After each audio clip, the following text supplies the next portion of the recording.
ধর্মীয় স্থানও রেহাই পাচ্ছে না। পাথারকান্দির শ্রীপুরে শনি মন্দিরের দুঃসাহসিক চুরির ঘটনা। বিগ্রহের গয়না থেকে শুরু করে প্রণামীর টাকা সবকিছু লুট করে পালালো দুষ্কৃতীরা। শ্রীভূমি জেলার পাথারকান্দি থানার অন্তর্গত শ্রীপুর গ্রামে শনিবার রাতে ঘটে যায় এক চাঞ্চল্যকর চুরির ঘটনা। চোরচক্র মন্দিরের জানালার গ্রিল ভেঙে ভেতরে প্রবেশ করে এবং বিগ্রহের সোনার গহনা সহ মন্দিরের একাধিক মূল্যবান সামগ্রী লুট করে নিয়ে যায়। আজ রবিবার সকালে মন্দিরের সেবায়েত এবং স্থানীয়রা এসে দেখেন মন্দিরের ভেতর সম্পূর্ণ লণ্ডভণ্ড। দুষ্কৃতীরা বিগ্রহের গলায় থাকা সোনার চেন, পুজোর কাজে ব্যবহৃত পিতলের বাসনপত্র, 6টি বড় চাতি, কাঁসর, ঘণ্টা সহ একাধিক সরঞ্জাম নিয়ে পালিয়েছে চোরচক্র। শুধু তাই নয়, মন্দিরের দানবাক্স ভেঙে ভক্তদের দেওয়া প্রণামীর সমস্ত টাকাও নিয়ে যায় তারা। পাশাপাশি মন্দিরের গোডাউনের তালা ভেঙে তল্লাশিও চালানো হয়। যদিও চোরেরা ইনভার্টার এবং জল তোলার মোটর পাম্প খোলার চেষ্টা করেছিল, শেষ পর্যন্ত তা নিয়ে যেতে সক্ষম হয়নি। পাম্পটি খোলা অবস্থাতেই ফেলে দিয়ে সেখান থেকে চলে যায়। ঘটনার খবর পেয়ে পাথারকান্দি থানার পুলিশ ঘটনাস্থলে পৌঁছে তদন্ত শুরু করেছে। মন্দিরের মতো পবিত্র স্থানে এমন দুঃসাহসিক চুরির ঘটনায় এলাকা জুড়ে তীব্র ক্ষোভ ছড়িয়েছে। স্থানীয়দের অভিযোগ, নিরাপত্তা ব্যবস্থার ঘাটতির সুযোগ নিয়ে সক্রিয় হয়ে উঠেছে চোরচক্র।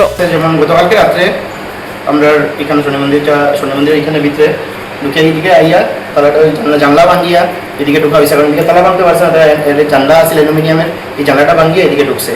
আমরা বুঝতে পারছিল সকালে আমরা সুযোগকে পাইছেন, তাই কীরকম বুঝতে পারছেন তাই কইবা। সকালবেলা এসে তালা বাইরে বের করে তালা খুলছি, ভিতরে ঢুকছি, ঢুকে দেখি জানালা খোলা দেখে চাইলাম দেখি ভিতরে কিছু নাই। দিকে আমি সঙ্গে সঙ্গে প্রেসিডেন্ট সেক্রেটারিকে খবর দিছি, তারা আইসুন, সব গ্রামের মানুষ সব আইসুন, আইয়া এখানে যোগাযোগ সকল লোক করিয়া পরে তারা থানাতে গেছে। থানাতে গিয়া তারা এজার দিচ্ছে, পুলিশ বিভাগ আইসে, আইয়া আমার তারা সব কিছু দেখিয়া ফটো তুলিয়া দিয়ে তারা গেছে। একটা সোনার চেইন আছে, চেইনটা গেছে, 6টা শাড়ি আছে পিতলের শাড়ি গেছে, আর পূজার যত সামগ্রী আছে সব বাসনপত্র যেগুলো আছে সব বাসন নিচে গিয়া। এখানে দুপ্তি আছে, ঘণ্টা আছে, খাসি আছে, প্রদীপ আছে, মধ্যে যে টাকাগুলো আছে প্রণামী থালির টাকা লইয়া প্রণামী থালিটা পালাইয়া গেছে। এবং তারা ইনভার্টারের তার খোলার চেষ্টা করছে, ব্যাটারিটা এক জায়গা থেকে এক জায়গা সরাইছে, হয়তো বাড়ি দেখে নিতে পারছে না। এবং মোটরটা যে আমরা জলের যে মোটরটা, এই মোটরটা তারা লইয়া গিয়া একদম সামনে জমিনের সামনে রাখছে, মানে নিতে আসলে কিন্তু লাস্ট পর্যন্ত হয়তো নিতে পারছে না। এটা আমরা পাইছি। আর তালা একটা ভাঙ্গা পাইছি আমরা, এটা কি ধরনের মেশিন দিয়ে বা 100 গেট দিয়ে তারা তালা একটা ভাঙছে, ভাঙ্গিয়ে আমরা বড় বাসনগুলো নেওয়ার চেষ্টা করছিল, কিন্তু ভাগ্যবশত এই বাসনগুলো নেওয়া হয়েছে না। এমনি আপনারা কি সন্দেহ আছেন?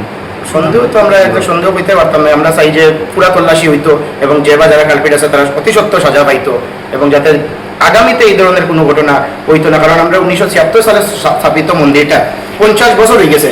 আগে তো এরকম তালা ঘর বা অতটা আসিল না, তবুও কেউ সাহস করছে না। আজকে যখন যে জায়গায় তালা উল্লাম আর গ্রিল আছে, তারপরেও তো এইরকম ঘটনা যদি মন্দিরেও ইয়ে থাকে, সাধারণ মানুষ কীরকম থাকবো, সুরক্ষিত কীরকম থাকবো। আমরা এটা অতি সত্ত্বর এটার আমরা বিচারটা চাই, এবং যাতে ধরা হোক, আমরা জিনিসটাই রিকভারি হইতো এবং অতি সত্ত্বর কালপিটারে ধরা হইতো। আমরা এটাই প্রার্থনা আমরা।